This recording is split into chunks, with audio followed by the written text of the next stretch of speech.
যেই গরম পড়েছে না বাবা, এই গরমের মধ্যে তেলে ঝালে কিছুই যেন খেতে ভাল লাগে না।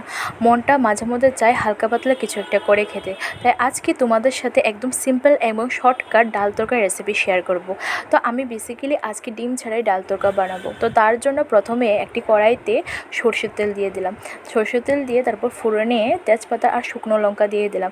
যেহেতু ডিম ছাড়া ডাল তরকা বানাচ্ছি আজকে, তো তার জন্য প্রথমে পেঁয়াজগুলোকে দিয়ে দিলাম। পেঁয়াজের সাথে সাথে আমি রসুনগুলোকে একসাথে দিয়ে দেব। একসাথে দিয়ে তারপর এগুলোকে ভালো করে ভেজে নেব।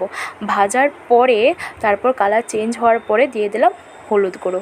হলুদ গুঁড়ো দেওয়ার পরে তারপর একে একে জিরে গুঁড়ো, ধনে গুঁড়ো দিয়ে তারপর কিছুক্ষণ পর নেড়ে তারপর দিয়ে দেব শুকনো লঙ্কার গুঁড়ো। তোমরা এখানে চাইলে লঙ্কা পেস্টও ইউজ করতে পারো, কিন্তু আমি এখানে শুকনো লঙ্কার গুঁড়ো ইউজ করছি। তারপর মশলাগুলো ভাজা ভাজা হয়ে আসলে তারপর জল দিয়ে আর একটু মশলাগুলোকে ভালোভাবে কষিয়ে তারপর ডালগুলোকে দিয়ে দিলাম। এখন ডালগুলোকে জল না শুকানো অবধি ফ্রাই করব। জলটা শুকিয়ে আসলে তারপর ডালগুলো ফ্রাই হওয়ার পরে তারপর আবারও জল ঢেলে তারপর কিছুক্ষণের জন্য ঢাকনা দিয়ে দেব। আমি বেসিক্যালি এখানে 10 মিনিটের জন্য ডালগুলোকে বয়েল করব। এখন ঢাকনা তুলে চেক করব যে ডাল বয়েল হয়ে গেছে কি না। তো আমার এখানে ডাল ভালো করে সেদ্ধ হয়ে গেছে। তো আমি এখন একটা বাটিতে ডালগুলোকে নামিয়ে এখন তরকার জন্য প্রিপারেশনটা করে নেব। আমি বেসিক্যালি আজকে সরষের তেল দিয়েই ডাল তরকাটা বানাবো। তো তরকার জন্য আমি প্রথমে একটা কড়াইতে দিয়ে দেব সরষের তেল, তারপর দিয়ে দেব হিং।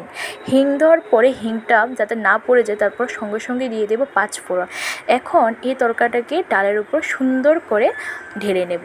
ঢালার পর তারপর গরম গরম ভাতে নিয়ে নিলাম পেঁয়াজ, তারপর নিয়ে নিলাম লেবু এবং আমার ডাল তরকা। এই ডাল তরকা থাকলে আমার আর কিচ্ছুই চাই না, এক থালা ভাত যেন নিমেষেই শেষ হয়ে যায়। তো আজকে তোমাদের দুপুরের মেনুতে কি হয়েছে আমাকে অবশ্যই কমেন্ট করে জানিও। তো আজকের জন্য এতটুকুই, টাটা সকলকে। আর হ্যাঁ, সাবস্ক্রাইব করতে কিন্তু ভুলো না।